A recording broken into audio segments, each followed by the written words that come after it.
Assalamualaikum warahmatullahi wabarakatuh. Alhamdulillah. Wassalatu wassalamu ala rasulillah wa ba'd. Terima kasih. Alhamdulillah. Bersyukur kita kepada Allah Subhanahu wa taala kerana pada malam ini seperti yang telah kita janjikan, kita bertemu sekali lagi dalam podcast Fikrah dan Hujah yang tampil dengan tajuk-tajuk dan perbincangan yang senantiasa segar dan panas. Biasanya dalam promosi awal kita, sebelum kita bersiaran lagi, ratusan bahkan mencecah ribuan komen-komen yang telah dilontarkan menghangatkan lagi suasana. Sehingga kita boleh kata sunnah yang baik ini juga telah diikuti oleh beberapa pihak. Alhamdulillah. Kan? Mudah-mudahan menjadi contoh teladan yang baik. Kita sentiasa terbuka, setiap orang yang nak ikut kita dalam kebaikan ini, Alhamdulillah. Dan pada malam ini seperti yang kita janjikan, kita masih lagi kekal bersama dengan dua panel tetap kita. Yang berbahagia sahibus samahah, Datuk Mufti Profesor Dr. Muhammad Asri Zainal Abidin. Selamat datang, Datuk. Ya, masih lagi kekal dengan kita. Alhamdulillah. Juga panel tetap kita yang kedua, Profesor Dr. Muhammad Rozaimi Ramli, selebriti podcast yang senantiasa panas kan, dan dinanti-nantikan. Bersama kita juga malam ni, masih belum di-remove. Masih belum di-remove. Ya.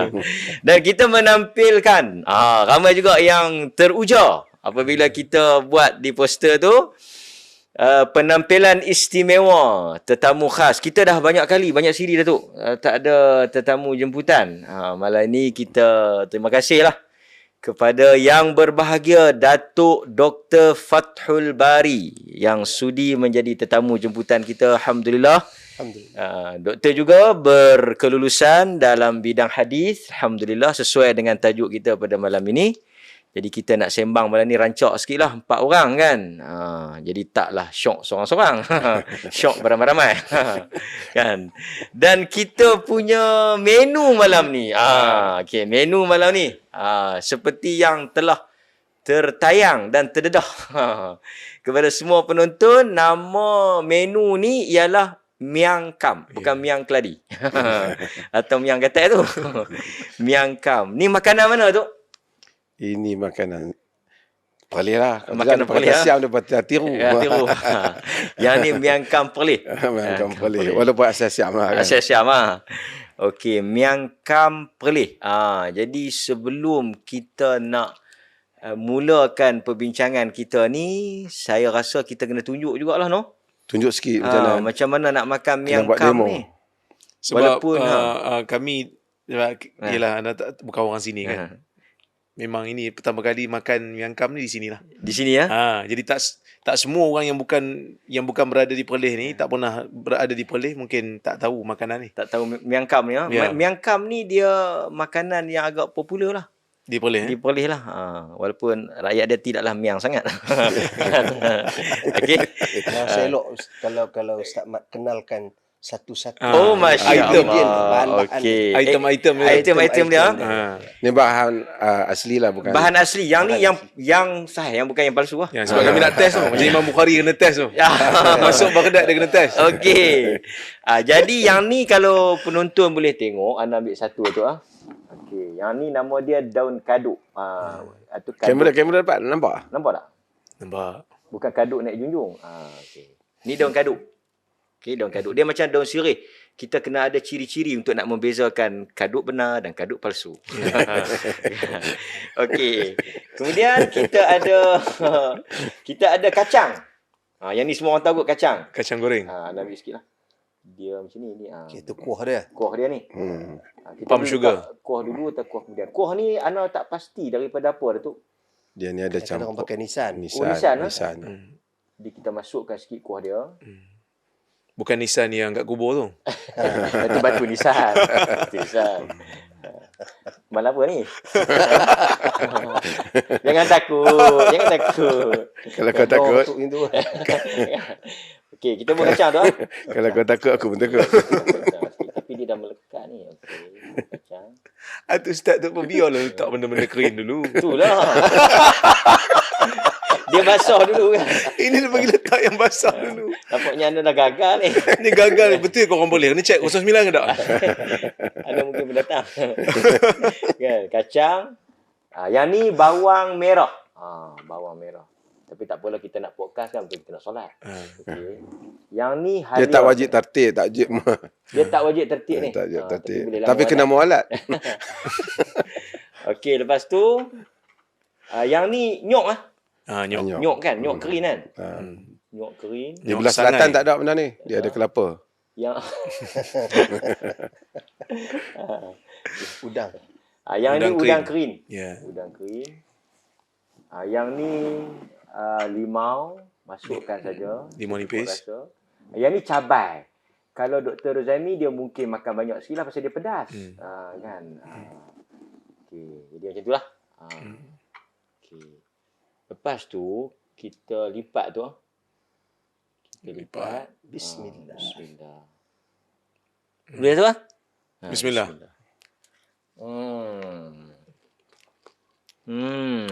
Ada manis, ada pedas, ada crunchy, Campur semua sekali. semua ni. Jadi siapa yang bertandang ke Perlis, boleh dapatkan miang kam ni di kedai-kedai di sekitar Perlis lah. Jadi sementara anda makan ni tu, tajuk kita ni bukanlah benda baru. Benda yang dah lama. Dan tajuk ni memang kita tengok agak sensitif lah. Dia nak nampak macam, bila kita bincang tajuk ni Datuk, dia macam ada juga nak menjatuhkan orang, nak menyerang orang. Dulu kalau tak silap saya, ada juga di kalangan ulama-ulama hadis ni yang dikatakan, kenapa kau suka cakap tentang orang? Betul tak? Ya. Jadi saya minta tetamu tu, boleh bagi tetamu tu. Boleh. Bagi dia rasmi lah. Biar sebenarnya Datuk doktor melihat isu ni, kan? Kadang-kadang orang tengok dia macam persaingan peribadi, persaingan kelompok. Macam mana? Silakan Datuk. Okay, bismillah. Alhamdulillah wassalatu wassalamu ala Rasulillah wa ala alihi wa sahbihi man wala ma ba'd. Pertama sekali terima kasih kepada Al-Fadil Ustaz Mat, Datuk Dr. Mazhar, seterusnya Datuk Profesor Dr. Rozaimi, para penonton podcast Fikrah dan Hujah sekalian. Terima kasih atas jemputan untuk dapat juga kesampaian ke sini. Alhamdulillah. Saya duk tengok tu, saya tak nampak rupanya duduk atas kerusi ni. Dia nampak kat separuh elok je duk. Tu keramat tu. Keramat. Tapi sahih. Selamat saya. Berbincang soal hadis palsu ini, topik ini sebenarnya tanggungjawab bersama. Dia bukan soal kelompok tertentu, aliran tertentu.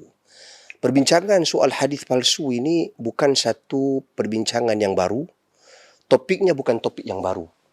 Isyaratnya sendiri telah diberikan oleh Nabi SAW dalam hadis yang dikategorikan sebagai mutawatir. Diriwayatkan oleh lebih daripada 60 sahabi radhiyallahu anhum ajma'in dan tokoh-tokoh hadis yang lain. Hadisnya Nabi SAW bersabda, man kadhiba alayya muta'ammidan falyatabawwa maq'adahu minan nar. Barang sesiapa yang berdusta ke atasku dengan sengaja, siap sedia tempatnya dalam neraka. So jadi isyarat yang diberikan oleh Nabi SAW ini menjadi asas kepada peranan dan tanggungjawab ulama untuk apa? Untuk menepis pembohongan-pembohongan dan pendustaan atas nama Nabi SAW. Sebagai contoh, Al-Imam Muslim rahimahullah dalam muqaddimah dia menjelas panjang soal ini juga dan menukilkan hadis kafa bil mar'i kadhiban ay yuhadditha bi kulli ma sami'. Memadai seseorang itu dikategorikan sebagai pendusta sekiranya dia meriwayatkan semua benda yang dia dengar. Jadi ini tak timbul soal aliran, soal grup, soal kumpulan, tetapi ini adalah soal tanggungjawab bersama. Sebab itu ulama-ulama dulu ni, terdahulu ni, usaha untuk menyusun hadis-hadis yang sahih. Contohnya Al-Imam Al-Bukhari. Tadi Dr. Rozaimi sebutkan di awal tadi pasal Al-Imam Al-Bukhari, bagaimana diuji, diimtihan, dites keilmuan dia dari sudut hadis, ilalnya dan sebagainya ketika mana dia ke Baghdad. Al-Imam Al-Bukhari dalam mengarang sahihnya, kita semua pun tahu sejarah ataupun sebab penulisan sahih, kitab sahihnya. Tujuannya apa? Tujuannya adalah untuk menerangkan kepada umat manusia, membezakan antara mengumpulkan hadis-hadis yang sahih dan seperti mana yang dinukilkan di dalam mimpi beliau.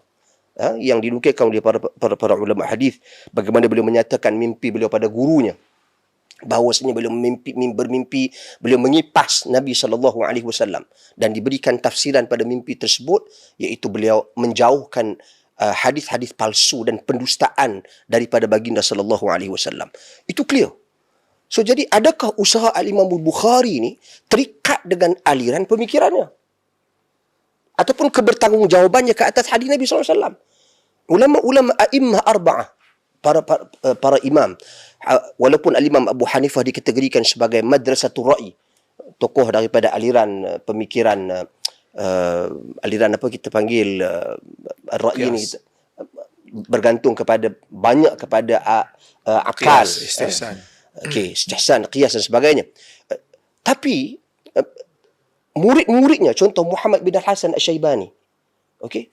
Kemudian setelah Al-Imam Abu Hanifah, Imam Malik bin Anas, tokoh hadis. Okey. Al-Imam Syafi'i, tokoh hadis. Imam Ahmad bin Hanbal, tokoh hadis. Walaupun aliran fiqhnya berbeza. Okey. Tetapi itu tidak menafikan keilmuan mereka di dalam bidang hadis dan kepentingan usaha mereka untuk memastikan mereka menggunakan hadis-hadis yang sahih di dalam pandangan-pandangan dan pendapat mereka. Sebab itu berlaku perubahan pendapat, perubahan pandangan, walaupun ia asasnya ijtihad fiqh, tetapi ia juga berlaku kerana sebelum ini hadis ini padanya sahih, kemudian hadis ini padanya lemah. Dan itu yang berlaku. So jadi kalau Ustaz Mat tanya pasal soal adakah perbincangan ini dan topik ini berkaitan dengan aliran pemikiran tertentu, pada ana tidak. Ia adalah tanggungjawab semua pihak. Dia bukan bertujuan untuk menaikkan kumpulan tertentu dan menjatuhkan kumpulan yang lain, tak. Ini adalah tanggungjawab. Kita nak perang apa sekarang ni? Kita nak perangi pemalsuan ke atas Nabi SAW. Jadi, pemalsuan ke atas Nabi yang bagi kumpulan yang mendakwa nak mempertahankan Nabi SAW. Kita pun nak pertahankan Nabi. Kita pun berdakwa sedemikian. Jadi, salah satu cara nak pertahankan Nabi SAW, di samping menjunjung hadis-hadis yang sahih, tentunya menepis kepalsuan daripada baginda sallallahu alaihi wasallam. Wallahu a'lam. Saya tertarik dengan ayat hujung tu apabila pengakuan cinta kepada Nabi sallallahu alaihi wasallam tu kan.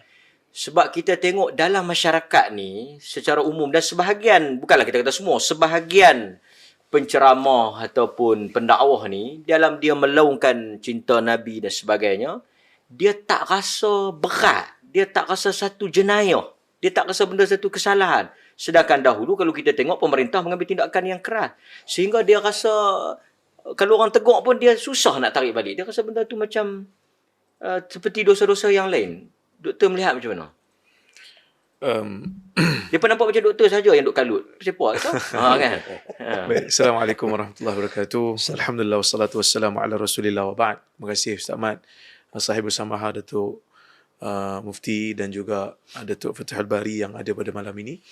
Anda ingat lagi dulu kita pernah pergi mesyuarat sekali bila kita bincang tentang isu hadis palsu. Masa tu kita dipanggil oleh Yang Amat Berhormat Timbalan Perdana Menteri dan kita dipanggil atas untuk memberikan pandangan tentang penubuhan lajnah tasahih hadis. Dan adalah dalam mesyuarat tu satu orang yang bercakap kita ni nak bincang pasal hadis kena tengok Asy'ariyah kata apa dulu. Jadi masa tu kami sama-sama geleng kepala lah. Kerana hadis ni dia bukan nak tengok Asy'ariyah kata apa, nak tengok Salafi kata apa, nak tengok Maturidi kata apa, nak tengok Syiah kata apa. Hadis berada di atas daripada tu lagi. Sebab itu macam Datuk sebut tadi, bila bercakap tentang isu hadis palsu, ulama ahli sunnah ni daripada pelbagai aliran mereka bersatu. Kerana agama kita ni dia kekal sampai kiamat. Allah Ta'ala pelihara dia. Ya, Allah Subhanahu Wa Ta'ala jamin. Maka sebab itu tidak ada satu ilmu yang diturunkan pada mana-mana umat sama seperti mana yang diturunkan kepada umat ni, iaitulah ilmu penjagaan riwayat.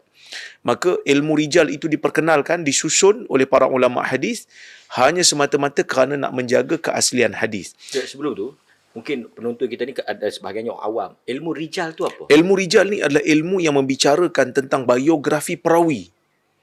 Maksudnya ada kitab-kitab yang khusus yang menceritakan tentang perawi-perawi yang pernah berada di Baghdad.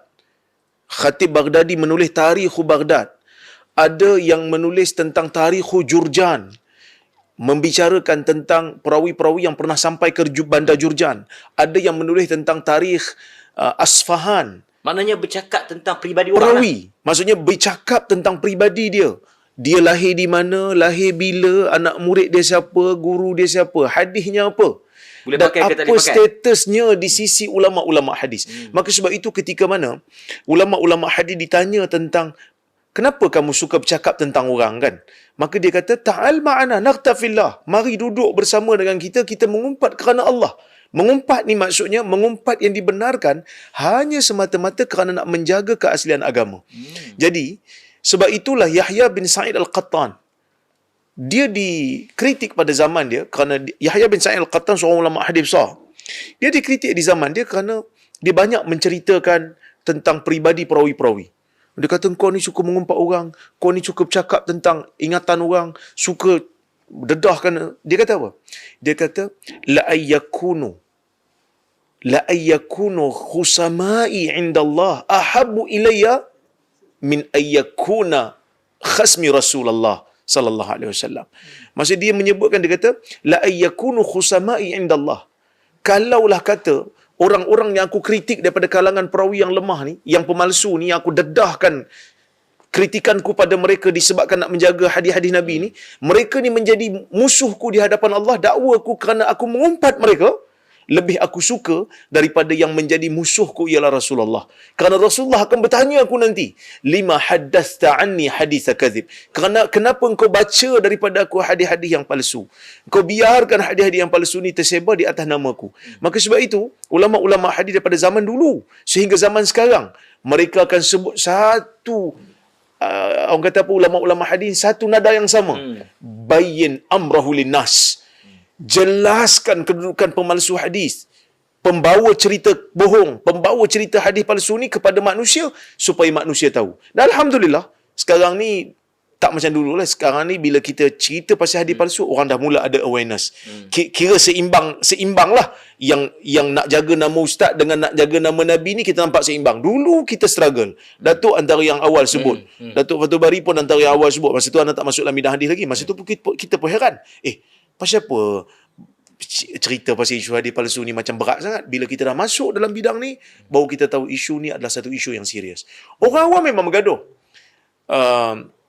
Dalam kitab Tahdzirul Khawas min Ahadisil Qusas disebutkan tentang satu kisah Al-Imam Asy-Sya'bi apabila dia masuk dalam satu bandar, dia salat dalam satu masjid. Lepas tu dia dengar seorang tok guru janggut panjang, orang keliling dia baca hadis. Penceramah ni. Penceramah, kan? Glamour lah. Kan? Mungkin view dia lebih tinggi daripada view Sya'bi, kan? Jadi sebab Sya'bi orang tak kenal, dia masuk dalam masjid orang tak peduli kat dia pun, kan? Jadi dia masuk, dia salat, dia dengar Syekh janggut panjang ni baca hadis. Dan hadis tu hadis yang tak betul. Hadis yang silap, hadis yang salah. Dia kata apa? Aku tak boleh nak tahan diriku daripada nak selesaikan solat. Fa khaffaftu salati.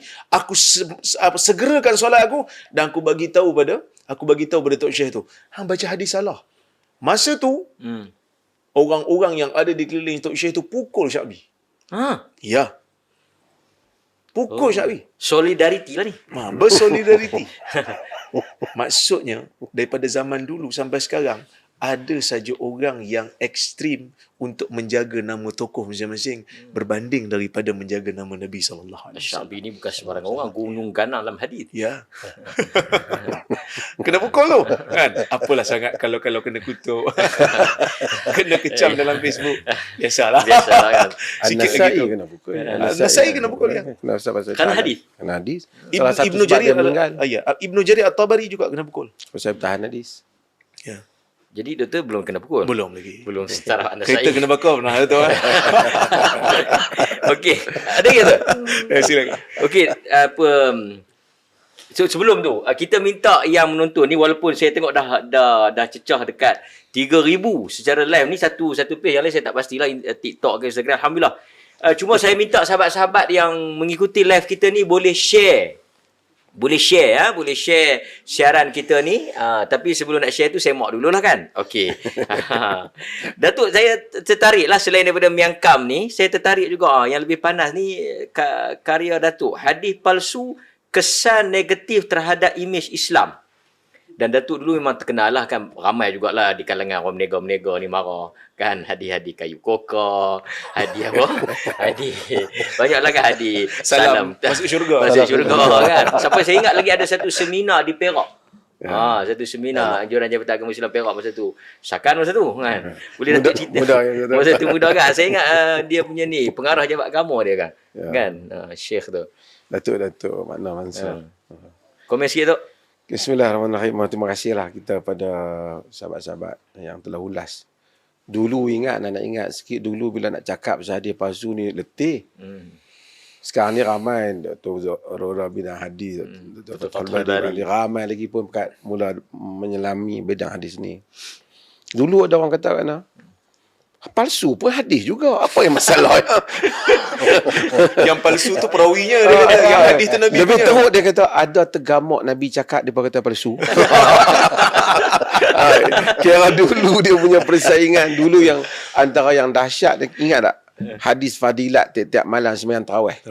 Malam pertama, malam kedua. Malam pertama, malam kedua sehingga ada malam tu pahala seperti sekalian para nabi, seperti Nabi Ibrahim. Maksudnya memanglah damai yang tarawih memang tak masuk neraka bila ada. Sebab seorang nabi pun tak masuk neraka. Dan bayangkan hadis palsu ni yubayinul unqul, akan yukhaliful manqul. Begitu dia punya menyanggahi. Sebab itu hadis palsu ni ialah tanggungjawab kita bersama. Ulama-ulama membahaskan tentang hadis palsu ni. Mereka tak, pertama mereka bahas sama ada dia adalah dosa besar, antara besar dan besar. Berapa banyak ayat Quran tadi pun telah baca, Dr. Fathul Bari baca tentang hadis tu, dan kita ada ayat Quran. Faman azlamu mimman iftara 'ala Allahi kadhiban liyudillan nas bighairi 'ilm. Siapa yang lebih zalim daripada orang yang dusta atas nama Allah? Bila kita kata ini hadis, berarti kita telah letakkan nilai divinity. Kita telah letakkan nilai itu arahan Tuhan. Kerana Nabi itu wa ma yantiqu anil hawa in huwa illa wahyun yuha. Kenapa? Sebab itu dia dosa besar.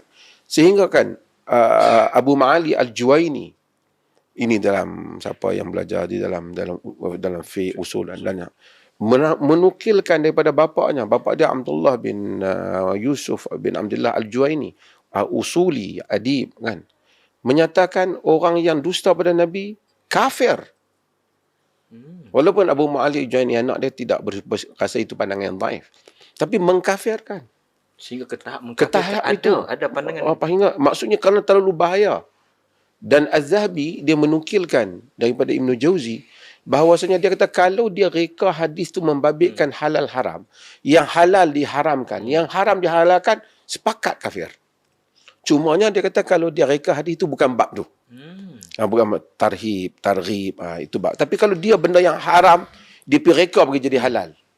Maksudnya dia menghalalkan yang haram dan mengharamkan yang halal. Kafir. Sebab itu ulama-ulama hadis serius masalah ni. Salah di kalangan mereka, Yahya bin Ma'in apabila mendengar hadis orang baca man asyaqa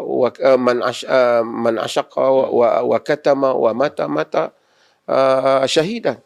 Siapa yang bercinta kemudian mati, dia menyimpan cintanya, mati syahid. Kata Yahya bin Ma'in, halal darah. Halal darah. Maknanya kafir lah. Kafir. Sama ada kafir ataupun macam hukuman pada itu ialah ta'zir yang membawa kata dihalalkan darah. Maksudnya hukuman yang ini besarnya. Kenapa? Kita ni kalau dusta atas nama orang pun tak boleh. Dusta atas nama Nabi. Seakan-akan bahawasanya pertama, ajaran yang Allah bagi pada Nabi hari itu tak apa cukup. Kita nak kena pergi tambah lagi. Menafikan ayat Quran. Itu yang mereka kafirkan. Al-yawma akmaltu lakum dinakum ni. Menafik. Yang kedua, satu pembohongan pada orang yang nak beramal. Orang yang nak beramal agama ni, Tapi baca satu hadis palsu, dia sangka Nabi kata, pakat ambil lah hadis tu. Macam kita tengok baca di Indonesia, fadilat minum kopi tu. Pakatlah pergi minum kopi kerana sangka bahawasanya ada hikmah malaikat bertasbih lagi bau kopi di mulut pakat masuk, habis orang buka Starbucks dia masuk lah. Kan? Maksudnya fadilat dia. Betapa dia telah mempersendakan, memperbodohkan, telah mempermainkan hajat orang ingin beragama. Menipu hamba-hamba Allah yang ingin mendekatkan diri kepada Allah. Sebab tu kesalahan yang besar tentang hadis palsu ni. Dan ini adalah kewajipan setiap orang untuk menangkisnya. Kewajipan, kalau kita tengok orang duduk di meja mengajar tu minum arak, itu dosa dia dengan Allah Ta'ala. Tapi kalau orang tak kata minum arak, tidak qaul kata minum arak sampai jadi kafir. Yalah dalam khawarij dan seumpamanya. Tapi ini duduk di meja mengajak masjid, baca hadis palsu yang dusta kepada Nabi SAW. Yang mana orang akan ambil hal tu. Orang sangka Tuhan suruh kita buat benda ni. Rupanya Tuhan tak suruh. Dia yang reka. Orang tu yang reka. Sebab tu penyebar, pembaca, Al-Imam Ibn Hibban dalam kitabnya dia kata faslun zikru wujubi dukhulin nar liman nasaba syai'an ila al-Mustafa sallallahu alaihi wasallam wa huwa ghairu alimin bi sihhatihi. Walaupun dia tak dia pasal wajib masuk neraka siapa yang menyandarkan sesuatu kepada Rasulullah sedangkan dia tak mengetahui, tak pasti benda tu sahih ke tak, wajib Ibn Hibban tak masuk neraka. Cuma satu benda yang banyak sebab lah, nanti mungkin kita akan bincang pasal hadis palsu ni. Ibnu Salah ni mazhab Syafi'i. Fatwa Syafi'i salah. Ibnu Salah kata apa? Kitab Ibnu Salah ni kira kitab hak ramai orang pakat baca, Muqaddimah Ibnu Salah semua pakat baca. Antara semua pemalsu tu, wasyarru anwa'i wadda'in qaumun yantasibuna atau yansibuna ila zuhdi was salah. Kaum yang menyandarkan diri kepada kezuhudan dan salah. Kalau kita sebut kaum sufi marah pula, tapi maksudnya sufi hak jenis itulah, hak yang okey tak apa. Yang mereka hadis-hadis palsu. Niat mereka baik. nak menggalakkan ibadat. Nak menggalakkan ibadat. Ini orang Malaysia, kita selalu baca kitab Al-Imam Al-Ghazali rahimahullah. Hujjatul Islam. Imam Al-Ghazali rahimahullah, walaupun dalam Ihya ada masalah hadis, tapi dia tidak bermaksud kerana kadar pengetahuan dia di dalam hadis seperti yang dibahaskan oleh para ulama, dibahaskan juga oleh As-Subki yang mentahqiqkan. Tapi yang pentingnya ialah Al-Ghazali ada bab dalam Ihya tu mengingatkan bahawa kan waqad dhanna dhannun, dia kata ada orang kata annahu yajuzul wad'i hadis li Rasulullah sallallahu alaihi wasallam fil fadail wat tashdidu fil ma'asi. Boleh untuk dia kata ada orang pi sangka boleh, dia kata kerana lianna zalika maqasiduha hasanah, kerana niatnya baik. Kata Ghazali, hadha khata'ul mahd. Kata Ghazali, inilah kesalahan yang jelas, tak boleh. Kata Ghazali, hatta kalau betul-betul nak sufi pun, Al-Ghazali tu sufi, dia pun tak benarkan. Hatta dalam fadail, kerana tak boleh, kata dia. Kerana dia bagi hadis tadi, man kadzaba alayya muta'ammidan falyatabawwa maq'adahu minan nar. Siapa yang dusta pada aku dengan sengaja, maka siap tempat duduk dalam neraka. Maka ini soal memerangi hadis palsu ni kewajipan kita semua. Bukan kewajipan aliran tu, aliran ni, ustaz. Wajib. Dan mendengar orang baca hadis palsu dan kita mendiamkan diri adalah mungkar yang besar. Dia dah berdosa besar, kita yang diam pun berdosa. Dan membiarkan orang baca hadis palsu, buat halaqah dalam masjid, dia baca hadis palsu, artinya majlis itu lebih besar dosanya daripada majlis minum arak. Kerana minum arak dosa besar, tapi baca hadis palsu dosanya lebih besar. Ini perkara yang mesti, itu yang daripada dulu kita semua orang mengaji hadis ni, dia memang akan sensitif dengan hadis palsu ni. Ya. Okey Datuk, tadi Datuk Mufti ada sebut tentang isu apa, walaupun dengan niat yang baik, sebab ramai orang kata tak apalah, macam Datuk kata palsu pun tapi makna dia bagus. Dia bertujuan baik kan. Dia nak ajak orang kebaikan kan. Sebab tu kadang-kadang ada cerita-cerita yang palsu, riwayat-riwayat yang palsu tapi ditutup kata apa salahnya kan. Yang pentingnya dia nak bawa kepada kebaikan. Kenapa kita tak boleh terima alasan yang seperti ini? Okey, pertama sekali kita kena bezakan. Kita kena bezakan perbincangan tentang status kedudukan hadis atau sandaran hadis itu kepada Nabi SAW dan perbincangan tentang konten dan maksudnya. Dua benda berbeza. Sebagai contoh, hadis yahmilu hadzal ilm min kulli khalafin udulu. Hadis yang cukup masyhur dibahaskan. Ada pendapat kata hasan tapi kebanyakannya kata dhaif. Dhaif kerana sanad-sanadnya walaupun dalam 12 jalan, 8 jalan, 12 jalan tetapi tidak saling mengukuh antara satu dengan yang lain. Saya lebih cenderung kepada hadis dhaif lah. Namun Imam Ahmad bin Hanbal rahimahullah bila ditanya tentang status kedudukan hadis ini, dia tak menyebut secara direct tentang soal sanad. Tetapi bila ditanya tentang maksud hadis ni, dia kata adakah kalam, ditanya kepada dia, adakah kalimah ni kalimah palsu? Maksud perkataan itu palsu? Maksud hadis itu baik.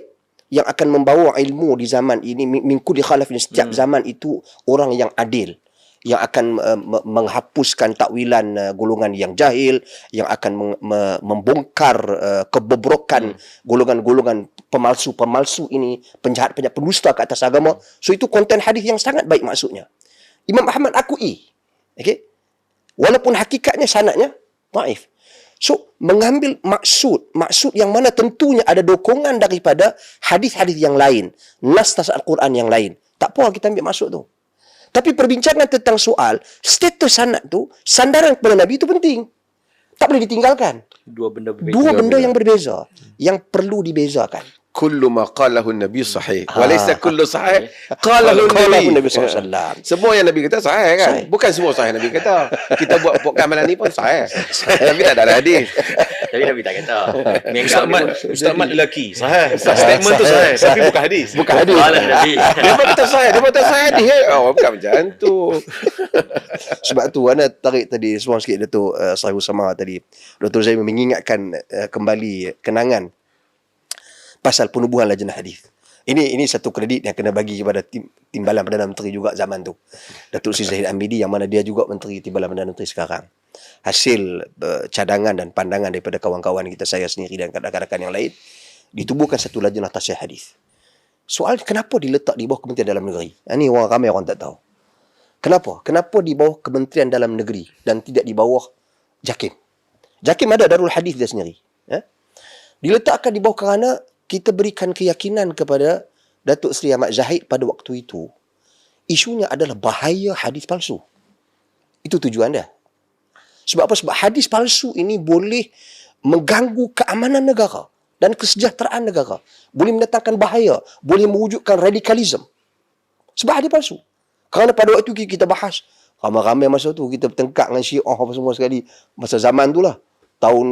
Hujung tahun 2010, 2008, 2006, 2007 itu start zaman orang membongkar soal kebejatan Syiah, bahaya Syiah, hadis-hadis palsu tentang sahabat-sahabat Nabi yang disandarkan kepada sahabat, menghina, mengeji sahabat, mengkafirkan sahabat, melaknat sahabat radhiyallahu anhum ajmain. Itu hadis-hadis Syiah. Sebab tu kita cadangkan kepada Datuk Seri Zahid Amidi pada waktu itu, dan bila mengambil inisiatif itu, matlamat dan tujuannya itu. Okay? So itu antaranya lah, selain daripada ada perkara-perkara yang lain. Jadi sebab itu saya katakan bila kita bincang topik ini topik yang serius, bukan topik yang ringan, topik yang menjadi tanggungjawab semua. Saya suka Datuk kalau anda bagi contoh, mungkin sebab saya ada hubungan sedikit dengan aliran politik. Saya bagi contoh.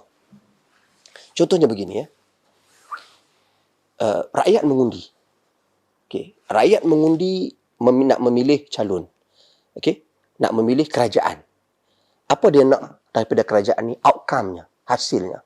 Hasil dia nak hasil yang baik.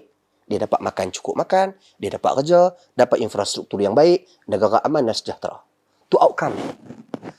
Hadis. Okey. Kita nak beramal ni. Macam Datuk kata tadi. Semua orang nak beramal. Umat Islam nak beramal. Jadi bila nak beramal ini, apa outcome daripada amal yang kita nak? Syurga Allah Subhanahu Wa Taala. Syurga Allah Subhanahu Wa Taala. So menjadi right, tanggungjawab kita semua untuk memastikan mudah-mudahan dengan rahmat Allah kita dapat syurga, kita buat amal yang betul. Macam tu juga dalam nak mengundi ni. Nak mengundi rakyat untuk memastikan dia dapat pemimpin yang betul, pemimpin yang melaksanakan tanggungjawab, pemimpin yang amanah. Right dia untuk kenal pasti siapa dia pilih. Kemudian dia ada right untuk mengkritik. Okay? Atas nama demokrasi contohnya. Dia ada right untuk kritik. Tak setuju kata, tak setuju kata, tak setuju kata. Tapi bila datang hadis tak boleh kata. Macam apa?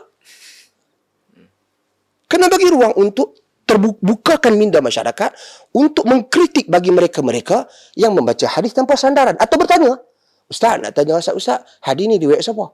Ini tak. Bila kita tanya, hang ni main aliran mana? Tak Sampai boleh. tak boleh tanya. So kita kena buka ruang supaya ustaz-ustaz pun dia adalah rasa nak study, nak bertanggungjawab untuk meneliti sebelum nak main kelas. Hadis ni itu je. Bukan kita nak suruh tuduh ustaz tu pemalsu hadis, tidak. Apatah lagi sekiranya ustaz tu dah lah tak baca. Lepas tu bacalah pula hadis palsu. Belajar hadis palsu, bila orang kata kat dia kata, ini semua nak serang ulama. Menghina ulama. Menghina ulama. Kalau dia betul-betul ulama tak percaya. Kalau betul-betul ulama tak baca. Jadi palsu lah. So itulah sikit Ustaz. Tak, sebab okey, respon tu nampak tu. Pasal kata ulama penceramah yang baca hadis palsu tu, Datuk tulis ni, Datuk kata sebahagian orang kadang-kadang dia tak rasa bersalah kerana dia hanya memetik dari buku-buku mereka baca yang membuatkan hadis palsu. Jadi maksudnya kadang-kadang dia kata dalam kitab kami baca je. Ya. Kami amun nakal je. Amun nukil apa? Menakal. Amun nakal. Macam mana? Kenapa ada pelet tu? Dia nak dia mungkin nak pergi berkahwin. Kan? Sebab dia ni ada juga orang saya baca je kan dalam kitab kan. Tiap-tiap kita ada Tuhan. Ataupun Ummu Ibrahim. Kan? Ummu Ibrahim tu tak tahan lah. Yang tu pun nama palsu tu. Nama palsu ah. Oh, nama kitab palsu. Dia bukan Ummu Ibrahim, Ummul Barahin. Umul Barahin. Maafkan saya kalau. Diam sini, Ustaz Ahmad. Pandai sama. Cerita pasal tadi apa yang Datuk Fathul Bari sebut tadi menarik, iaitu kita kena pisahkan di antara sahihul makna dengan sahihun nisbah. Kesahihan makna tidak memastikan kesahihan sandaran. Kalau orang kata, yang anda selalu sebut, kita jumpa satu orang, badan dia besar. Lepas tu kita kata kat dia, ni, Datuk Mufti kata hang gemuk. Tiba-tiba dia kata, kenapa Datuk Mufti buat apa ni, kita kata body shaming kat saya. Dia memang gemuk. Dia pun pergi jumpa Datuk Mufti, anak tak sebut. Anak yang kita yang sebut ni kata, alah, Datuk tak sebut, tapi kan betul makna tu. Hang memang gemuk. Datuk boleh terima tak? Datuk tak boleh terima. Dia kata, hampa siapa pergi sandar benda tu kat aku? Aku tak sebut. Makna betul. Jadi ini masalah orang yang kadang-kadang dia tak nampak. Kenapa kita lawan kepalsuan nisbah tu? Kerana bila kita sandarkan sesuatu pada Nabi, dia ada nilai agama kat situ. Kalau sandar pada Rora, sandar pada Sobri, dia tak ada nilai agama. Orang boleh ambil, boleh tolak. Tu pun tak boleh buat dusta atas nama orang. Nama orang pun tak boleh buat dusta. Apatah lagi, itulah orang kata fake news kan. Ada akta yang boleh kena tangkap kerana ada orang yang akan dizalimi. Itu pertama. Yang kedua, Dusta kat pemimpin tak boleh, dusta kat Nabi tak apa pula. tak apa pula. Ini masalah. Kemudian, katalah seorang ustaz kan, dia baca hadis palsu, lepas tu bila orang tegur kat dia, dia kata, hamba ni ambil daripada kitab. Katalah orang lepas kuliah bagi kat dia sampul duit palsu. Dia nak terima? Bagi duit tu. Duit apa? Monopoli. Jutaria punya duit. Kan? Saidina. Duit Saidina. Balik-balik. Dia mesti tak puas hati. Dia pergi tanya masjid, pasal apa bagi kat saya duit Jutaria, duit palsu? Dia kata, alah Ustaz, saya ambil daripada sumber duit juga. Ustaz terimalah. Tapi bab tu dia tak mau terima. Dia nak yang asli juga. Lagi pun duduk dalam sampul juga. Duduk dalam sampul juga. Saya niat saya bagi ni ikhlas juga. Kan? Jadi kenapa Ustaz tak mau terima? Ustaz meragui saya ke? Ini masalah dia. Masalah dia adalah pada nilaian tu. Duit yang betul ada nilaian. Ada nilai yang telah diletakkan oleh pemerintah yang boleh diperlakukan. Maksudnya boleh dibeli, boleh dijadikan bahan tukaran untuk jual beli dan sebagainya. Tapi duit palsu tak boleh. Jadi, bila mana kita menukil mana-mana riwayat dalam kitab, kita kena pastikan kesahihannya. Kerana Al-Imamul Iraqi menyebutkan siapa yang nukil satu-satu riwayat tanpa mengetahui statusnya, dia telah melakukan kesalahan, tak terlepas daripada dosa. Sebab apa? Sebab masa dinukil tu dia tak tahu status. Walaupun hadis tu sahih. Walaupun dia tak sengaja. Walaupun dia tak sahih. Maksudnya, walaupun hadis tu sahih. Masa dia nukil tu dia tak tahu. Lepas tu baru nak berasa nak semak. Oh, alhamdulillah sahih. Dia tak terlepas daripada salah. Pasal masa dia buat tu dia tak check. Masa dia buat tu dia tak tahu. Masa dia betul tu kebetulan. Kebetulan saya pun kena. Ya. Apa tali kalau kebetulan palsu? Jadi, sebab itu hadis ni dia bukan boleh main nukil-nukil, ambil-ambil. No. Kerana Nabi SAW ni menyebutkan satu hadis yang mutawatir. Dusta atas nama dia, tempat dia neraka kalau dia buat secara sengaja. Ini bahaya. Jadi, sebab itu ulama-ulama zaman dulu, Al-Imam Ibn Hajar, Az-Zaila'i, Al-Iraqi, antara ulama-ulama yang menulis kitab, nilai balik kitab-kitab fiqh yang menukilkan hadis-hadis ni. Antaranya macam kitab Ar-Rafi'i, ditakhrijkan hadis-hadisnya oleh Ibn Hajar dalam Talkhisul Habir. Dalam kitab Hidayah, kitab besar dalam mazhab Hanafi, ditakhrijkan hadis-hadisnya oleh Zaila'i dalam kitab Nasbur Rayah. Kan? Semua ini menunjukkan Ihya, kitab yang sangat-sangat masyhur, yang sangat-sangat berpengaruh, walaupun Ibn Tashfin antara yang mengarahkan bakal tapi di masyariqah, di ulama-ulama masyariqah di timur ni glamour kitab tu. Glamour kitab tu sehingga Al-Imam Iraqi ambil tanggungjawab untuk menilai semula hadis-hadis yang dalam tu. Sehingga Al-Imam Al-Laknawi menyebutkan, hati-hati kalau mengambil kitab daripada mengambil hadis daripada kitab-kitab fiqh. Kerana kitab-kitab fiqh ni kebanyakannya menukil tanpa menyatakan sandaran. Jadi sebab bukan kita nak merendahkan ulama fiqh, tak. Tapi kita nak kata ilmu ini ada rijal. Ilmu ni ada jagohnya. Bukan kita nak sebut kita jagoh, tak. Kita penuntut ilmu. Tapi kita bila kita nak nilai, nak nukil hadis, kena tengok Imam Ahmad kata apa, Yahya bin Ma'in kata apa, Imam Syafi'i kata apa. Tak boleh ke kita sangka baik je dengan penulis kitab ni? Dia lagi pandai daripada kita. Dengar apa kata Abdurrahman bin Mahdi, khislatan la yahsunu fihi ma husnul dhan, al-qadha wal hadis. Dua benda yang tak boleh nak sangka baik. Qadha, proses mahkamah, tak boleh sangka baik. Kan? Kalau hakim datang, orang datang ke hakim saya nak dakwa dia. Hakim kata, sangka baiklah, takkanlah dia ni orang kamu nak dakwa dia. Nampak kita kena sangka baik. Bagus, nampak muka pun bagus, pakai kepiah, takkanlah buat dia jenayah. Tak tergamak ke? Kan? Takkanlah tergamak buat jenayah-jenayah yang seperti ini, yang luar tabi'i ini. Tak boleh. Hakim kena jalan kes. Siapa pun dia, kan? Walaupun besar kecil ke apa ke? Walaupun dia punya martabat tu besar di sisi pengikut dia, kena jalan kes. Kalau terbukti bersalah, kena hukum. Yang kedua, hadis tak boleh sangka baik. Maksud bukan hadis tu tak boleh sangka baik. Kalau penilaian hadis, orang yang bawa hadis, kita tak boleh sangka baik dengan orang tu. Kita kena nilai. Sebab itu ulama-ulama hadis, mereka menyebut, tadi Datuk sebut juga, berkenaan dengan golongan zuhad. Selain daripada golongan zuhad, ada satu lagi golongan.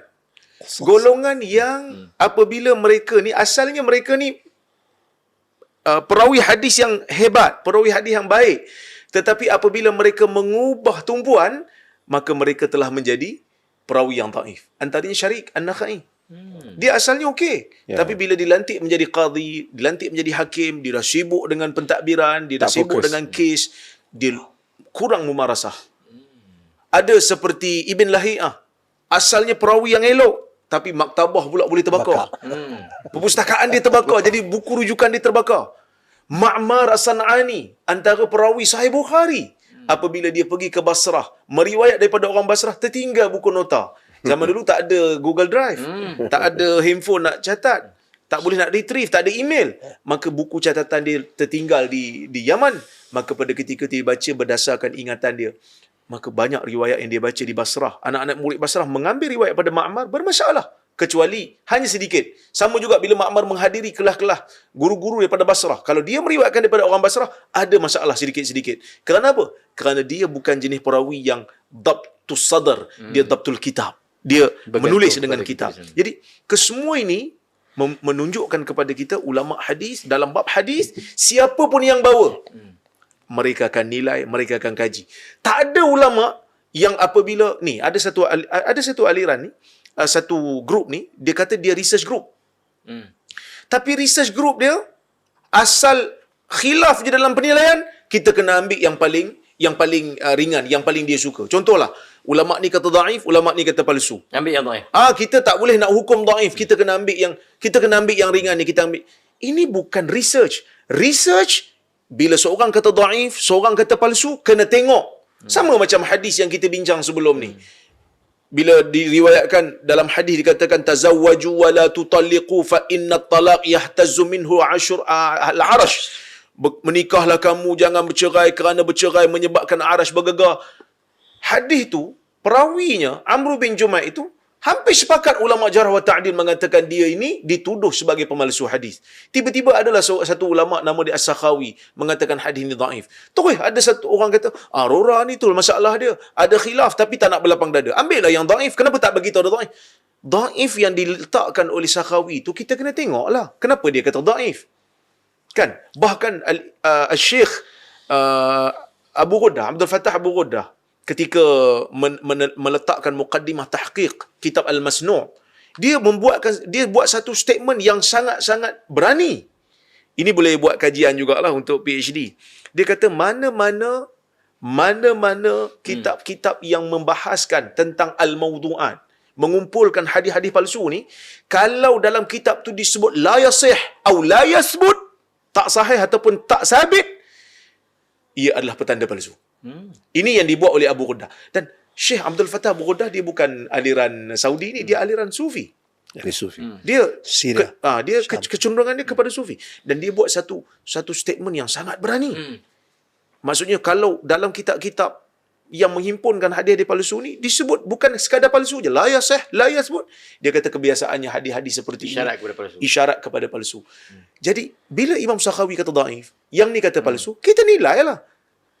Pasal apa dia kata dhaif? Oh, sebab ada perawi ni. Perawi ni apa statusnya? Yutahambil kadhib. Dituduh pendusta. Maka hadis tersebut dinilai sebagai palsu lah. Paling tidak pun sebagai matruk. Terlalu teruk. Dan kita kena tahu, palsu sebahagian daripada dhaif. Sebab dhaif ni payung besar. Dalam tu ada dhaif ringan, ada dhaif berat, ada palsu. Disebut oleh Al-Imam Al-Iraqi, disebut juga oleh Al-Imam Suyuti. Palsu adalah seteruk-teruk hadis dhaif. Jadi, kalau Sakhawi sebut dhaif, orang lain sebut palsu, tak ada percanggahan pun. Kita ambil lah dhaif tu dengan makna dhaif yang besar. Kan? Kita ambil yang besar. Saya nak bagi satu contoh. Ini mungkin mengejutkan sikit lah. Ada satu hadis yang kita biasa dengar, ustaz kita biasa baca. Sayakunu fi ummati rajulun yuqalu lahu Abu Hanifah fahuwa siraju ummati. Kan? Hadis ni dikatakan Nabi SAW bersabda, akan muncul di kalangan umat aku ni seorang lelaki nama dia Abu Hanifah. Dia adalah pelita umatku. Hadis ni, kalau kita baca, dia ada dua sanad. Sekadar yang kita tengok, ada dua sanad. Satu riwayat jalur Anas, satu riwayat jalur Abu Hurairah. Riwayat jalur Anas, palsu. Kerana ada Ma'mun Al-Harawi dalam tu. Riwayat Abu Hurairah ni, ada seorang perawi nama dia Al-Buraqi. Juga dituduh sebagai pemalsu. Tapi menariknya, hadis yang dikatakan memuji Abu Hanifah ni telah dinilai ada asal oleh Al-Imamul Aini dalam kitab dia Maghanil Akhlaq. Wahwa Hanafi. Wahwa Hanafi. Sehingga dia kata banyak jalur-jalur ni mimma yadullu ala anna lahu asla, dia kata. Oleh kerana jalurnya banyak, menunjukkan hadis ni macam ada asal. Dia mengatakan ada asal, maksud dia tak setuju orang yang kata palsu. Dan hadis ni kata Al-Imamul Hakim bukan hanya memuji Abu Hanifah. Mencela ya. Waktu Al-Bawraqi membaca hadis ni dekat Khurasan, betul dia puji Abu Hanifah. Tapi apabila dia pergi ke Iraq, tak silap, bila dia pergi ke Iraq Di tak silap. Khurasan yang di Khurasan Atba' Syafi'i berkembang. So dia baca pula hadis, sayakunu fi ummati rajulun yuqalu lahu Muhammad bin Idris fahuwa adarru ala ummati min iblis. Akan muncul di kalangan umat aku seorang lelaki namanya Muhammad bin Idris Asy-Syafi'i, dia lebih mudarat pada umatku berbanding iblis. Riwayat tu datang daripada perawi yang sama. Jadi sekarang ni kalau kita nak kata khilaf aja dalam penilaian tak boleh hukum palsu, ustaz-ustaz yang dalam research group ni kena convert kepada mazhab Hanafi. Kerana mazhab Syafi'i lebih mudarat. Menurut riwayat ni mudarat daripada iblis. Research apa ni? Itu yang pertama. Yang kedua, ambil mukadimah orang lepas tu hukum semua bukan palsu. Sebab apa? Ini benda dibuat oleh pengkaji-pengkaji depa ni. Dia kata, kalau hadis ni palsu, kami tak setuju hadis palsu. Kalau hadis ni palsu, kenapa Imam Suyuti masukkan dalam Jami' Saghir? Kerana Imam Suyuti dah letak dalam mukadimah Jami' Saghir, dia tak akan masukkan hadis palsu dalam ni. Jadi bila ada dalam tu, maka tak jadi palsu lah. Sebab dah awak apa-apa tu. Mana ada orang guna mukadimah sebagai satu pemutus? Ibn Hibban buat mukadimah, orang nilai. Ibn Khuzaimah buat mukadimah, orang nilai. Imam Muslim buat mukadimah, orang nilai. Al-Bukhari pun. Imam Bukhari kata, aku akan masukkan dalam kitab aku ni sahih. Yang sahih sahaja. Pun orang nilai. Darqutni Daraqutni mai kritik pula. Kau ya. Maksudnya orang tak terima mukadimah seorang alim ni sebagai satu Asas. kaedah umum. No peminjangan, tutup pintu. Pemutus. Sebab itu Al-Ghumari mengarang kitab Al-Mughir. Al-Mughari itu Asy'ariyah. Al-Ghumari adalah tokoh sufi, bukannya tokoh salafi daripada Saudi, dia daripada Maghribi. Anti Salafi lagi. Anti salafi. Asy'ariyah lagi. Asy'ariyah lagi. So, dia tulis satu kitab Al-Mughir, menghimpunkan hadis-hadis palsu yang diletakkan oleh Imam Suyuti dalam Jami' Saghir. Dia himpun satu tempat hadis-hadis palsu. Dan baca bahasa Ghumari dalam tu kepada Suyuti sangat-sangat keras, Tajam. dan tegas dan tajam. Kita malah nak nukil. Sekali orang kata kita, setara kita sebut macam ni pun orang kata kita biadab lah. Boleh baca kitab Mughir. Umari tak baca mukadimah. Dia kritik, dia kata bagaimana seorang tokoh yang mengatakan berjanji nak selamatkan kitab daripada hadis palsu, memasukkan hadis seperti ini. Dia tidak menyempurnakan janjinya. Ini disebut oleh Al-Ghumari. Dan ulama-ulama sejak dulu mereka tak jadikan kehebatan tokoh tu sebagai penentu hadis. Ini satu. Dibaca Al-Imam An-Nawawi rahimahullah. Mazhab Syafi'i. Apa Imam Nawawi kata, jangan kamu heran kerana solat raghaib itu adalah ihya dan tibbul qulub, maka kamu mengamalkannya. Bulan Rajab ni. Dah sebenarnya bulan Rajab ni. Dan Imam An-Nawawi kata, qatalallahu wadi', Allah Taala hukum kepada orang yang tak ada. Dan dia kritik Imam sebutan hadis itu dalam Ihya Ulumuddin. Itu Al-Imam An-Nawawi rahimahullah taala. Kerana mereka kadang-kadang mereka kata, cukuplah.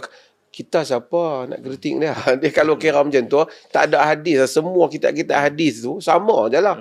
Kan semua kita hadis tu lebih alim daripada kita. Dan ini adalah isu yang mesti kadang-kadang orang awam mereka tak faham latar ni. Tadi Dr. Ruzami sebut, nak tambah lagi. Antara pemalsu hadis yang kita dah sebut, yang paling mengancam juga selain daripada golongan yang tasibuna ila zuhdi was salah ni, ialah al-wa'az wal qusas, para penceramah dan para pelipur larang. Mereka ni memang disebut, baca Ibn Salah ni, bukan kita. Ibn Salah sebut inilah orang-orang yang mereka ni berceramah, mereka quote apa-apa saja yang menyebabkan orang ramai suka. Hatibul Lail kan. Hatibul Lail. Sehingga Imam Ahmad dengan Yahya bin Ma'in, ketika Imam Ahmad dan Yahya bin Ma'in masih baik lagi masa tu, dan mereka masih berkawan lah masa itu, dia hadirlah majlis, dia kata hadatsani Ahmad wa Yahya. Dia kata, Ahmad mana? Ahmad bin Hanbal. Yahya mana? Yahya bin Ma'in. Dia kata, aku Ahmad bin Hanbal ni, Yahya bin Ma'in. Dia tak apa ingat Yahya bin Ma'in dengan Ahmad seorang pula ya. Ramai lagi orang Yahya bin Ma'in. Ini adalah masalah di dalam hadis. Dan dia ada kesan yang kita kena ambil kira. Hatta ada hadis yang disebut dalam Musnad Ahmad, tapi Imam Ahmad sebut, tidak semesti Imam Ahmad sebut terus telah jadi sahih. Di antara hadis Abdul Rahman bin Auf, yadkhuluna jannah habwan. Abdul Rahman bin Auf masuk syurga merangkak disebabkan dia terlalu kaya. Hadis ni kalau nak masuk, dia akan masuk bawah bab dhammul kasb. Dia celaan kepada pekerjaan. Orang kalau bekerja, orang kata anda tengok, bayangkan Abdul Rahman bin Auf yang kaya, bantu Nabi semua, masuk syurga merangkak pasal kaya. Kita ni kalau kaya mampu yang miskin. Itu salah satu kesan pada hadis palsu. Salah satu kesan daripada palsu. Dan menyebabkan umat akan jadi malas. Dia bukan sedikit. Sama juga benda-benda yang kadang-kadang orang tua-tua amalkan. Dia sangka Nabi kata tiup di jari, sapu di mata, mata cerah dan seumpamanya. Dia kata hak Nabi ajak pun tak jadi juga. Nampak? Siapa kena? Nabi. Yang bohong ustaz. Yang kena Nabi. Jadi dia akan menghilangkan keyakinan untuk orang beramal. Dan untuk apa kalau benda elok pun. Tapi bukan datang, tengok, hang kata, duit ni memang palsu. Tapi yang tengok elok warna pun cantik. Kalau nak buat apa dia palsu? Agama yang palsu, ajaran dia nak buat apa? Bukan datang daripada Allah Ta'ala. Tu Nabi kata, saya kunu fi akhir zaman, dajjalun, kadzabun, ya'tunakum minal ahadith ma lam tasma'u antum wala aba'ukum fa iyyakum wa iyyahum an yudillunakum wa iyyakum wa iyyahum la yudillunakum wa la yaftinunakum. Kamu jaga, akan datang akhir zaman dajjal lah, sebab orang kata dajjal tu. Tu kata, sebab tu ahli hadis dia kata dajjal. Kalau nak kata dajjal ni pada pemalsu hadis boleh lah. Kalau nak kata dajjal berkata tak kena. Kadzabun, pendusta. Dia akan buat mari hadis yang Nabi kata kamu tak pernah dengar. Sahabat. Mak bapak kamu pun tak pernah dengar. Maksud sebelum generasi sahabat, generasi selepas sahabat pun tak pernah dengar. Nabi kata jaga-jaga. Jangan sampai mereka ni apa? Menyesatkan kamu dan memfitnah agama kamu. Jadi ini tugasan yang mesti kita buat. Kita kena hadapi golongan ini. Dan banyak kalau kita nak kira hadis-hadis palsu ni. Datuk, sebelum kita nak pergi kepada Datuk Fathul Bari kan, tadi kita dengar Dr. Rora banyak sebut tentang bukan senang kita nak kena tengok sanad, ulama-ulama ada kitab tarikh, takhrij dan sebagainya, ada ilmu kan. Sekarang ni ada satu persoalan yang mungkin Datuk Fathul Bari juga boleh tambah nanti. Sahihkan hadis melalui mimpi. Itu satu. Yang kedua dia kata kalau tak tengok dalam satu hadis tak ada dalam kitab, dia kata jangan kata palsu lagi. Sebab apa? Kemungkinan ulama tu menyimpan di dalam dada dia. Dia tak nukilkan semua dalam kitab. Ni tak ada dalam kitab, tak ada dalam kitab palsu. Nanti dulu mungkin ada dalam dada. Mungkin satu lagi Datuk, geng-geng yang saya ingat Habib kot, dia kata dia tak payah tengok sanad. Dia tak payah tengok rawi, dia tak payah tengok matan. Kalau cakap bercahaya mulut, sahih. Macam mana tu? Kita cakap tadi keluar mulut, percaya ke? Makan yang kam lah tu. Okey, yang keluar bermekam. Keluar udang. Kan? Macam mana tu? Bahaya ni tu. Idea-idea ni bukan mereka. Dahulu telah ada orang yang cakap benda macam ni. Oh, lama dah. Tak lama. Dahulu di dalam usaha mereka untuk mempertahankan hadis-hadis palsu mereka. Sebagian mereka mendakwa mimpi. Dan mereka ini yang disebut oleh dalam Al-I'tisam oleh Imam Syatibi. Benar dan dikritik oleh ulama-ulama hadis. Mereka kata apa? Kamu ambil hadis daripada manusia pada manusia. Kami ambil hadis daripada Tuhan. Al-Hayy alladhi la yamut. Minal hayy alladhi la yamut. Kami ambil hadis ni daripada yang hidup dan tidak mati. Ambil tu daripada Allah Ta'ala. Ladunni. Jadi mereka ambil daripada Allah Ta'ala. Dan dia boleh dakwah macam-macam. Itu yang kita tengok yang dakwah. Sekarang ni macam di Indonesia, saya bahagia isu dia mendakwa keluarga Nabi. Mimpi. Pasal apa kat sini kubur Nabi ni? Mimpi.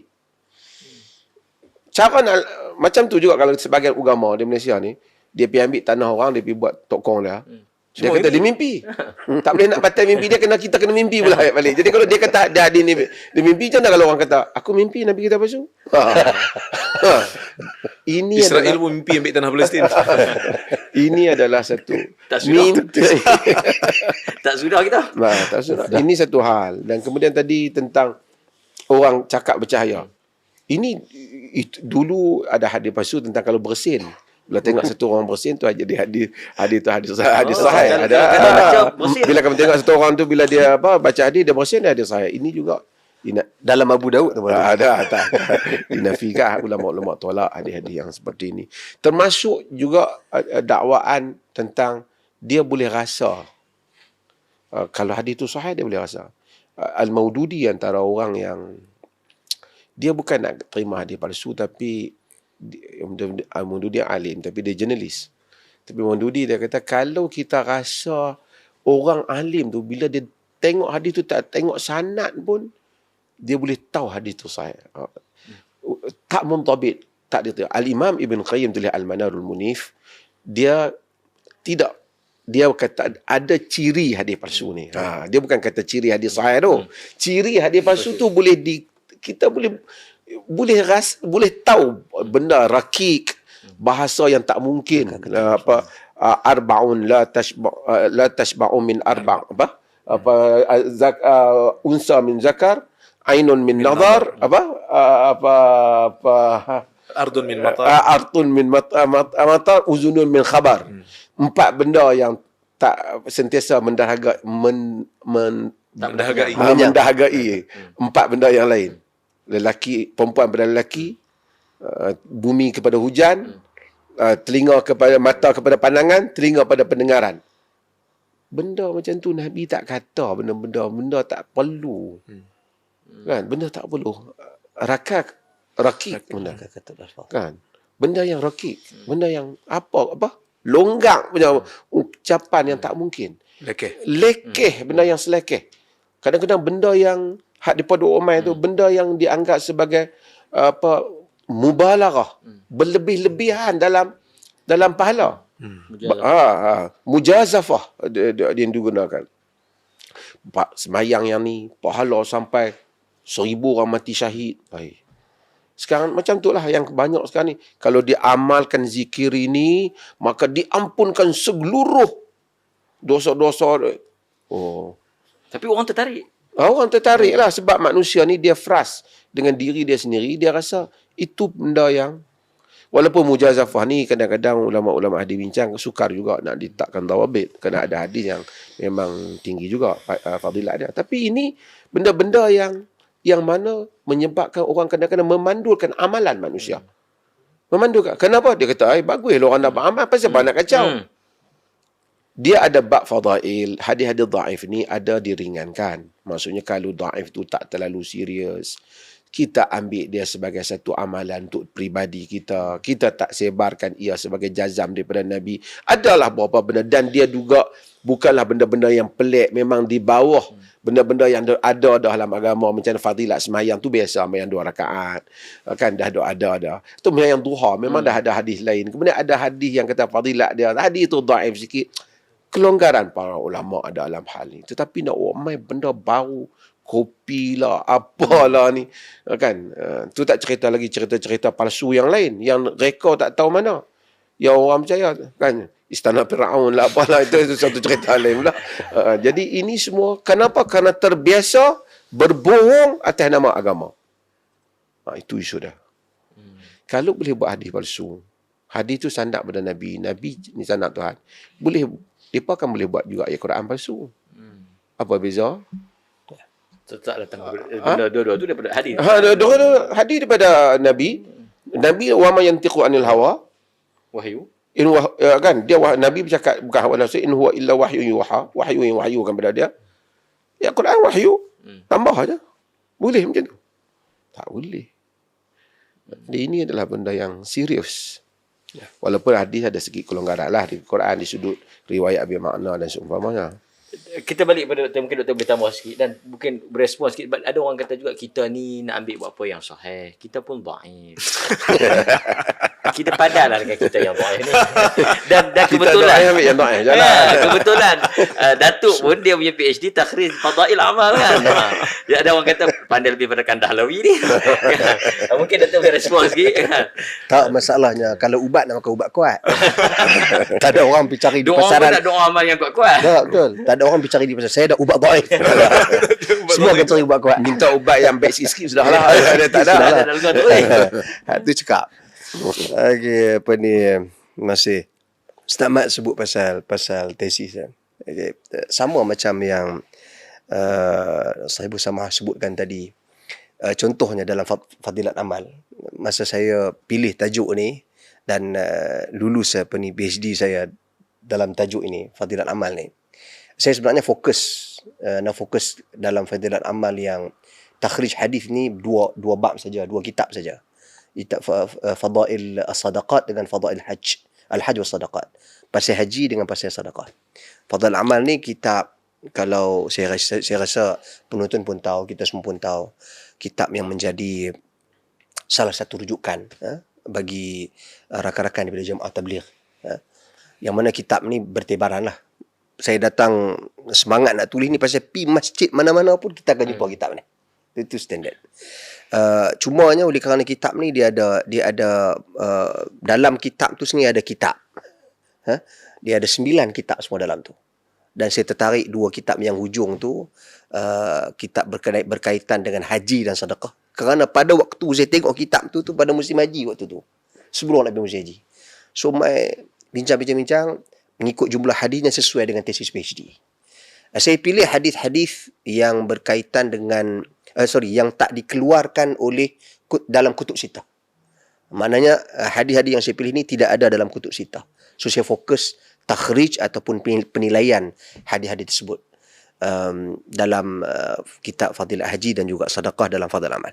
Cuba saya nak cerita pasal Fadil Amal, nak respon pada apa yang Datuk Sahib Bersama sebutkan tadi pasal cerita-cerita ni dan menjual nama tokoh.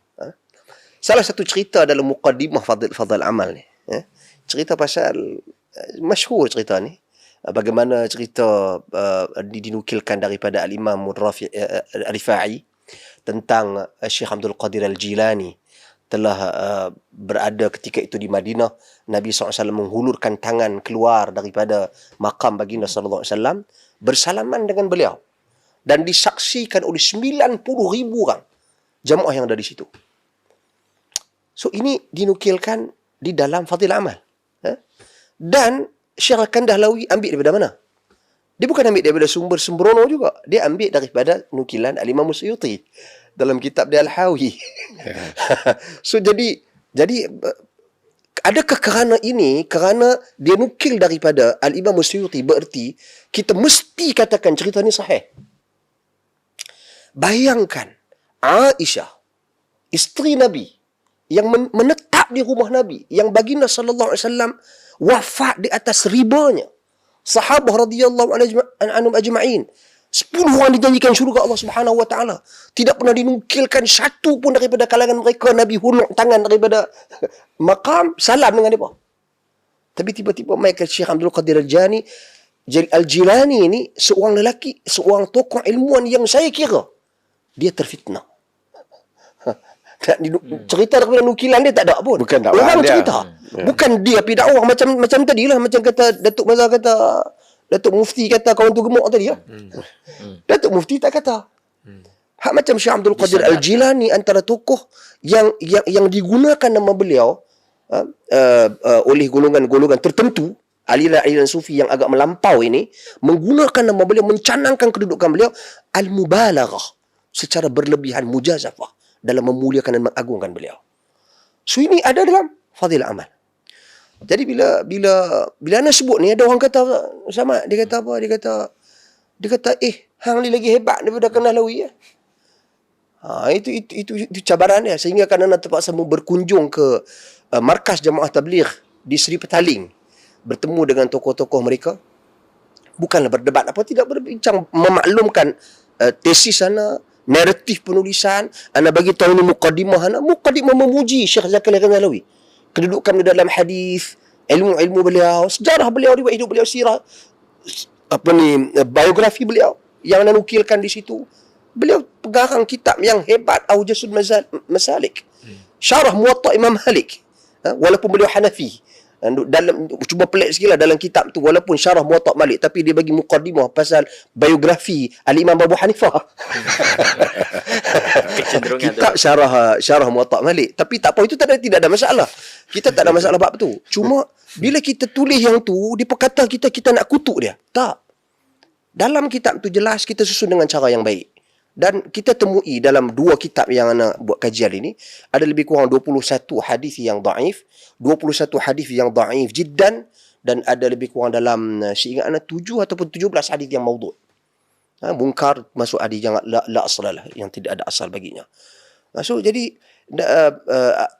apa yang nak cuba disampaikan, perbincangannya bukan demi merendahkan kedudukan Syekh Zakaria Al-Kandahlawi. Sama macam Al-Iraqi lakukan pada kitab Al-Imam Al-Ghazali. Sama sekali tidak menjatuhkan kedudukan dan maruah beliau. Okay?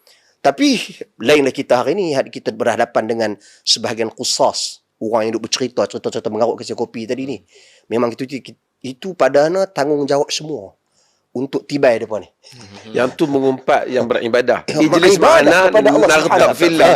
Depa tu kata duduk bersama kami kita mengumpat kerana Allah Subhanahu wa taala. Itu bukan perkataan kita, itu perkataan ulama hadis. Jadi itulah sedikit perkongsian daripada pengalaman berhadapan dengan situasi ini, dan ana rasa Datuk Sahibus Samahah dengan Dr. Rora lebih banyak lagi cubaan-cubaan ataupun daripada musuh-musuh.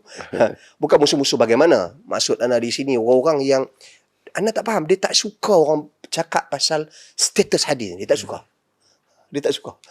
So jadi ana kira menjadi tanggungjawab kita bersama untuk terus mendedahkan kepalsuan dan pemalsuan. Ada dua pemalsuan. Satu, pemalsuan hadis itu sendiri, hadis-hadis palsu yang disebarkan. Kemudian hadis-hadis palsu yang dipalsukan. Dia palsu macam cerita kopi tadi. Kitab mana tak tahu ada. Betul ya. Sanad pun tak ada. Kadang-kadang ulama sebut la asla lahu, kemudian la a'rif sanadahu, tak tahu sanad mana apa, tak ada, tiba-tiba muncul. Dan kemudian satu lagi hadis-hadis yang sahih yang telah dipalsukan makna dan penjelasannya. So ana kira ini tanggungjawab besar ahli-ahli ilmu para Ulama-ulama hadis objektif dalam ni. Hatta orang Saudi ke apa, bila hadis, kalau hadis tu dhaif, ada dalam kitab Ibn Taymiyah, mereka sebut dhaif, Ibn Taymiyah sebut. Ya. Tidak pernah ada geng kita kata jangan kata dia tak ada. Ada Ibn Qayyim sebut mereka dhaif. Ya, sebab antara yang menyebut benda tu adalah, kalau tak silap Imam Syafi'i antara yang dinukil sebagai dia kata qalu habaina qalu nuhabi law habaina la habaina Zuhri. Imam Syafi'i kata, mereka kata kami bias.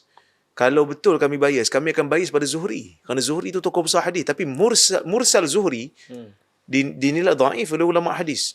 Kerana Zuhri bukan sahabat. Bila dinilai diriwayat terus daripada Nabi, juga dihukum sebagai riwayatnya itu adalah riwayat yang tak diterima. Dan Al-Imam Suyuti menukilkan dalam Tadribur Rawi, mana-mana kitab di zaman yang terkemudian, di zaman dia, yang tidak ada langsung dalam Dawawinus Sunnah, tak ada langsung dalam mana-mana kitab riwayat, maka itu kata Imam Suyuti petanda yang menunjukkan hadis itu memang tidak ada asalnya. Tak boleh kata memang tak ada dalam kitab, sebab dalam hafalan guru saya. Di zaman terkemudian ini tidak dikira. Tak, satu lagi, prinsip ayat Al-Quran jelas. Wala taqfu ma laysa laka bi ilm. Tak salah kalau kita tak beramal dengan benda tu. Kalau kita tak jumpa, tak salah. Han tak mengamalkan benda ni. Tak tahu hadis saya tak, memang tak boleh amal pun. Tak perlu. Rugilah hangpa tak amal benda ni. Agama kata jangan amal kalau tak ada ilmu. Dan satu lagi naratif yang orang suka bawa adalah mereka ni selalu memalsukan hadis. Senang-senang nak palsukan hadis. Betul. Kita kena tukar. Sebenarnya jangan senang-senang nak mensahihkan hadis. Sebab tu dia letakkan syarat hadis sahih. Dia tak letak syarat hadis dhaif. Kerana tak cukup 5 syarat tu, terus jadi dhaif. Ya. Maksudnya asal sesuatu riwayat adalah tidak sabit sehingga dibuktikan sebaliknya. Maksud asal sesuatu riwayat tak boleh nak kata sahih sehingga cukup 5 syarat. Siapa dakwa Nabi kata datang kat bukti. Bawa mari 5 syarat tu. Kalau tak cukup satu, terus dianggap sebagai dhaif. Itu ingat peristiwa, saya ingat peristiwa Umar dengan Abu Musa Al-Asy'ari. Tak silap hadis Ya, salam. Bagi salam. Istizan. Istizan, minta izin 3 kali kan. Minta izin 3 kali. Itu Abu Musa. Itu Abu Musa Al-Asy'ari, sahabat Nabi radhiyallahu anhu, dengan Umar Al-Khattab Sehingga yang Umar bertegas kata, mendatangkan had bagi bukti. Siapa dia yang meriwayatkan selain daripada kamu? Tidak dipukul. Kalau Kalau tidak, kena pukul. dipukul. Kami tak pukul orang. Tak ada pukul siapa pun. Umar kata bukan kerana dia nak tuduh pendusta, tapi jangan dibiasakan mendakwa tanpa membawa menyandarkan kepada bukti. Ya. Itu sabi. Ali minta orang sumpah kan, kalau bawa riwayat kat dia. So Zaman Umar kan memenjarakan Ya. sahabi juga yang banyak. disebabkan banyak meriwayatkan hadis. Jadi isu ni isu yang kita rasa menjadi common interest. Kepentingan bersama. Dia bukan kepentingan aliran, tapi kepentingan nak menjaga agama. Kalau tak, Yang cakap pasal hadis palsu ni semua ulama mazhab Syafi'i, mazhab Hanafi, mazhab Rentas Malik, mazhab. rentas mazhab. Soalnya soal dia palsu. Kemudian hadis, lepas hadis tu sahih, kau nak tafsirkan jadi aliran tu, kau nak tafsir, itu cerita lain. Tapi kena pastikan dulu memang ada bukti Nabi yang kata. Kalau tidak semua orang dakwa, habislah agama ni, kan. dan sajalah nak promote sikit Samad. Apa ni, kami ada tim yang buat semakhadis.com. Dan alhamdulillah sekarang ni antara funder-funder juga. Datuk Fatul Bari antara funder kita, Semak semua dan sebar.